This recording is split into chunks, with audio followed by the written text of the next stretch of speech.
What's up, guys? Welcome back to another video. Today we got 10 exercises we love to use with our volleyball players. So hopefully this video helps. Hopefully you enjoy it. If you do, please give it a thumbs up. Please subscribe to the channel. We post new videos every Tuesdays and Thursdays, so make sure to subscribe to catch all of them. Hope you enjoy.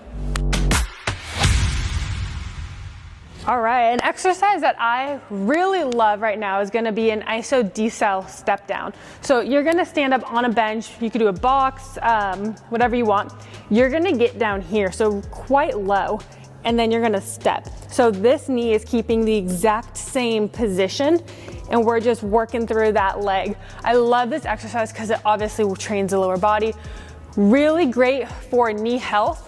Right? Being in that isometric position is great for structural tissue, especially our tendons. Great for building up that quad, for just building that strength and stability around the knee. And in general, it's great just to work on that body control, staying low, moving one side of the body or one leg while the rest of you stays stable, right? That isometric contraction is really important, especially throughout our hips. So I love this exercise.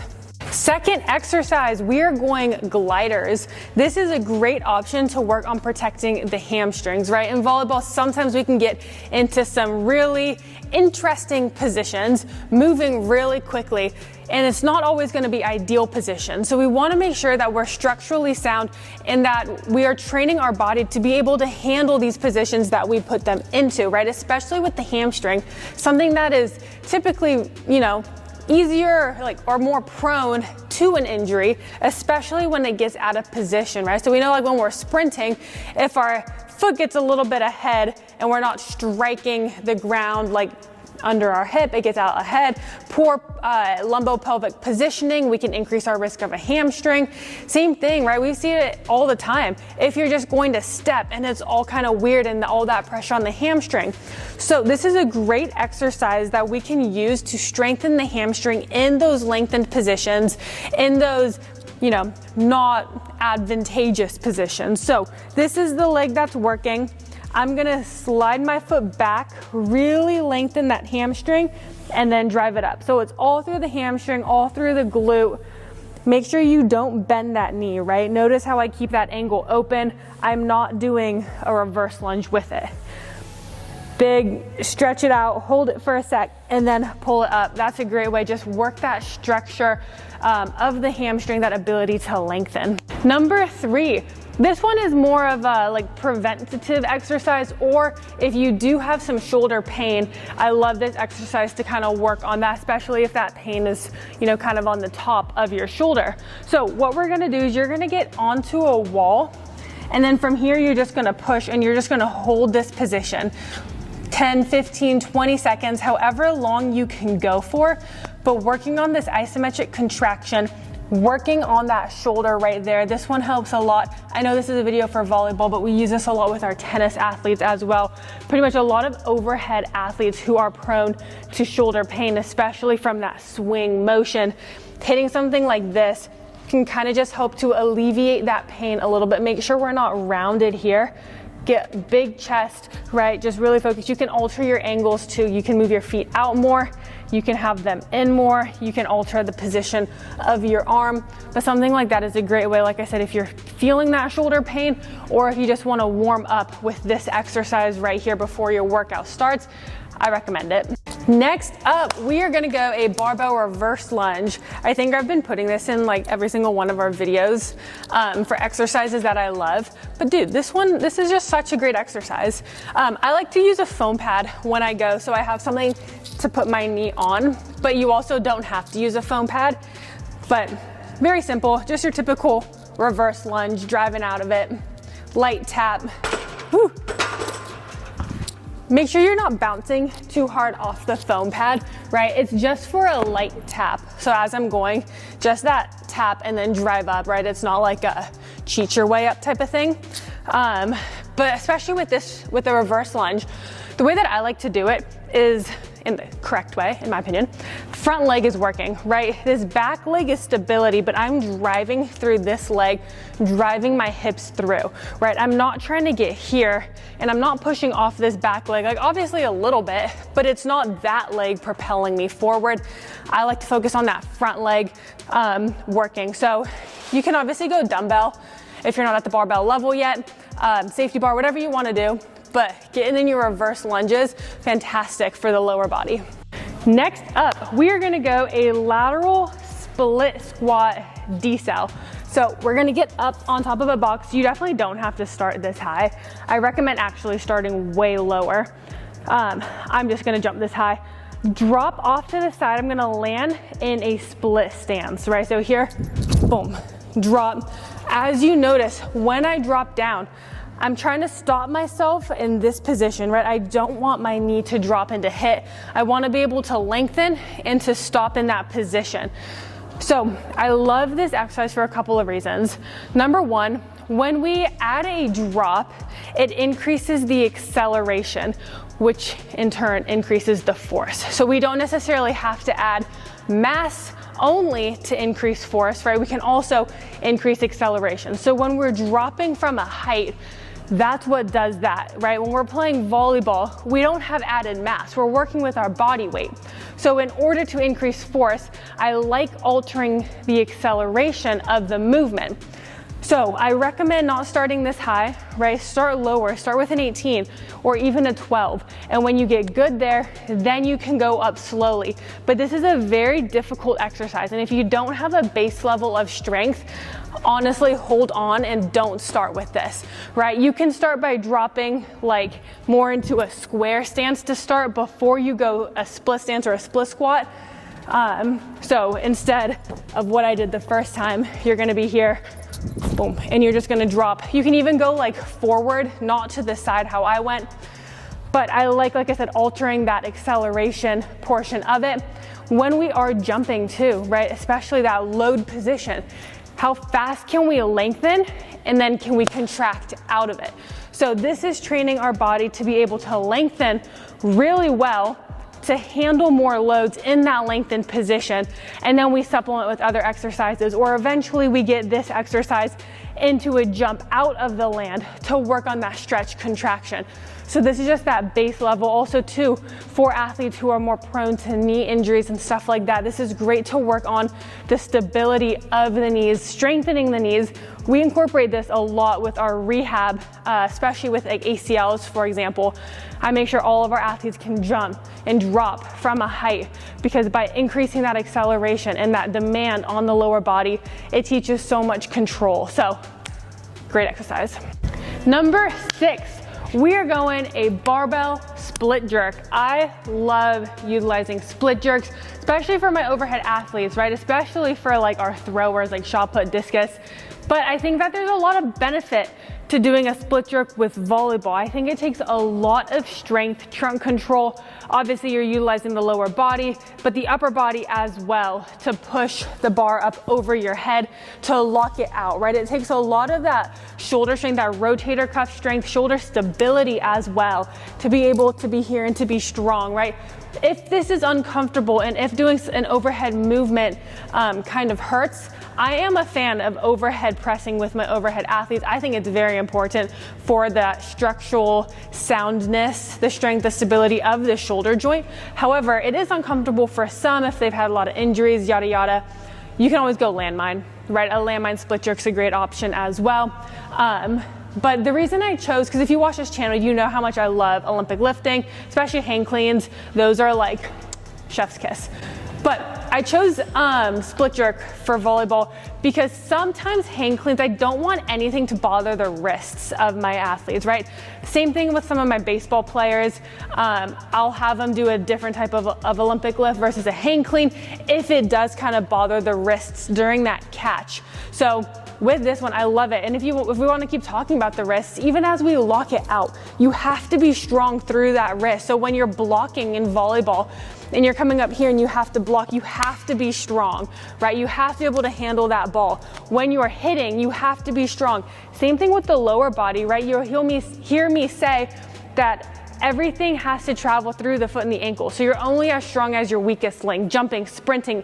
If my foot and ankle can't handle force, then it doesn't matter what my hips and everything can produce. Same thing here. It doesn't matter what your shoulders and what your back, what everything can produce if everything dissipates through weak wrists. So a bonus of this exercise is it trains that strength all the way throughout, especially that lockout, building that strength and stability.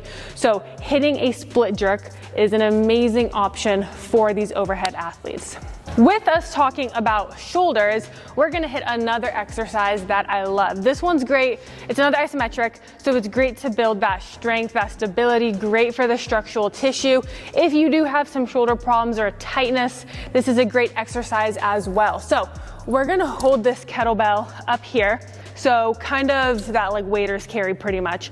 You're keeping your arm exactly at this point, and then you're moving your body relative to your arm, right? So my arm isn't moving, my body is. So that's what's opening up, whew, good Lord. That's what's opening up my shoulder, right? There's also this one as well that we can do, but I like that one where you're moving the body.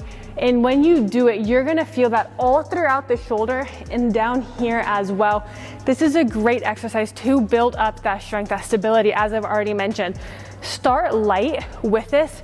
The biggest mistake that I see people make with an exercise like this is they go way too heavy, right? I don't want it so heavy to where you can't hold it 90 degrees. If your arm is dropping to right here, that's not the point. Keep it up here. It's not supposed to be crazy heavy. Challenging, yes, but you should be able to keep that shoulder up, and I don't want it to be one of those either, right? Keep that shoulder down, keep that elbow high, allow your body to open up all the way, because that's the point of the exercise. One of, I will say, the non-negotiables in our gym is we want all of our athletes to be able to do pull-ups. Now, ideally, I'm gonna say body weight pull-ups, and we do work with our athletes to be able to do that, right? I would say probably at this point, most of our athletes, females included, right? Not to be stereotypical, but females included, can do pull-ups. We have some girls who can rep out 6, 7 pull-ups here. So that is a huge thing for us, especially with our overhead athletes. Pulling strength is so important. It's great for the shoulders, great for the back, great for everything. It is an amazing exercise. And when I say pull-ups, you can also, hit lat pull down to work on that motion. You can go banded pull-ups to work on that motion. Like I said, it's about progressing to being able to do pull-ups. And if you never get to the point where you can do pull-ups, still work the motion, right? Just because you can't do a pull-up doesn't mean you shouldn't do a lat pull down or a banded pull-up, anything like that.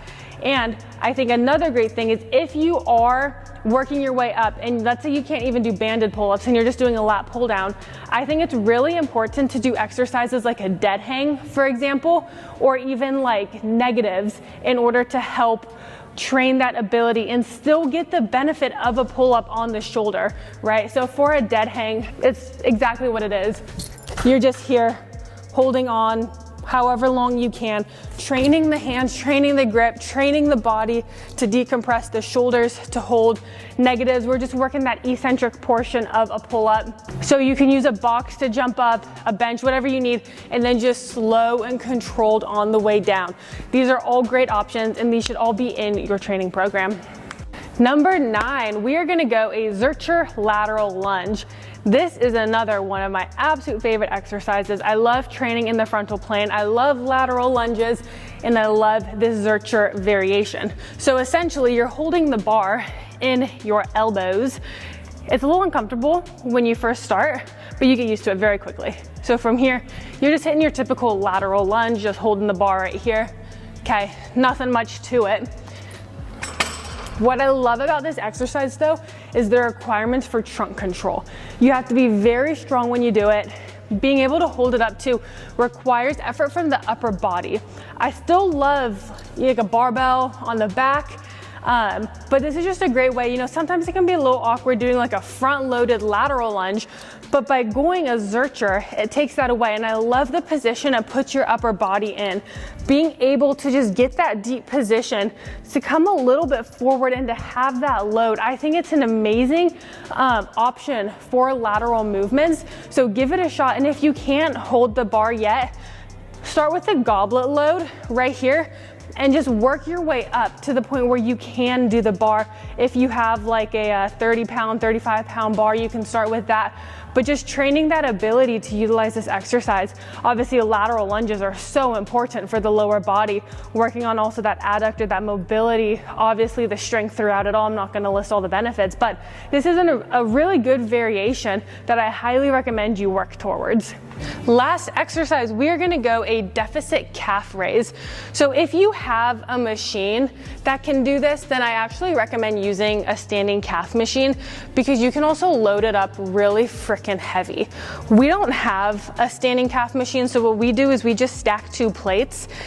Sometimes I'll have us hold load, but honestly, like, the calves can handle so much load, so much intensity, so much force. So by us holding like a 20 pound, a 50, even like a 60 pound dumbbell, right, it doesn't really add too much, because the calves can just handle like 7 to 8 times our body weight of force. So like I said, if you have a machine, get on that machine, load that sucker up. And the biggest thing for me that I'll tell our athletes is I don't really care how high you compress. To be honest, the point of this in the deficit calf raise is how low can you stretch? So can you get that heel damn near to the ground, max stretch on the calf, and then from here, drive it up, right? Even if you just come back to parallel, that's fine. If you drive it up, great. But what I'm looking for is that big stretch, and then from here, drive it up. Right? So make sure you're focusing on that. But this is great. Lower body, you see a lot of like ankle sprains in volleyball. So this is a great exercise just to build that integrity of the lower limb. And then obviously on a performance standpoint, calves are so important for jumping, being able to handle load, quick movements, being agile, right? That first step, being able to drop into a position, push, sprint, first step quickness. So training an exercise like this, it is so important. I don't think calf raises get enough love in our training. I do quickly want to add that I do have an honorable mention. I was kind of sticking more towards strength movements in this video, but I do want to say, getting in your med ball work as well. If you guys are interested, we can make another video more on like power exercises, explosive exercises, plyometrics for volleyball. So drop us a comment if you want to see that. But for the honorable mention in this video, make sure you are getting your med ball work in. I think that's great for velocity of movement, range of motion, working at that higher speed. So hopefully you enjoyed this video. If you do, please give it a thumbs up. Let us know if you want to see that other video in the comments below. Make sure to subscribe, and we'll see you in the next one.